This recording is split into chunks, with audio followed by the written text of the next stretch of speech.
Class 7th, subject Social Science History, Chapter 1st, Where, When and How.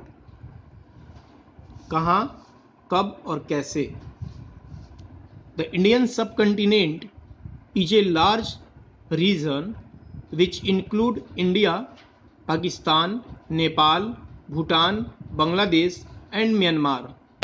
In ancient period, it was known as Bharatvarsh. According to Vishnu Puran, the country lying to the north of the ocean and south of Himadri or Himalayas is called Bharatvarsh because they lived the descendant of King Bharat.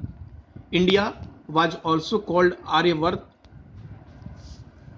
but this name referred to North India, that is the area lying between the Himalayas and western Vindhyas. Babur was the first Mughal emperor. From 1526 to 1530 used the term Hindustan to mean whole of India subcontinent. And now we are going to know the major historical trends. Number first, old and new religions.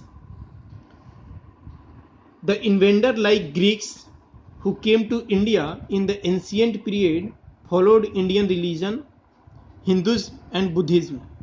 They adopted the Indian culture and dresses, but the Turks, Afghans and Mughals who came to India during the medieval period brought their own culture and religion, that is Islam, with them. Islam spread in India. Sikhism, a new religion, was born later. Christianity also spread in India. Many changes took place in Hinduism, but it remained the major religious system which the Indian society was based on. Number second, a composite culture. As a result of constant interaction between old and new religions, a composite culture began to develop in India.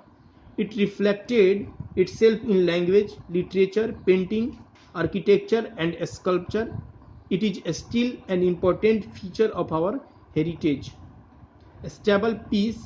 Some of the Delhi Sultanate ruler and the great Mughals were able to provide stable peace for many centuries. Sufism and Bhakti movement. Two great religious movements, Sufism and Bhakti movement, developed during this period.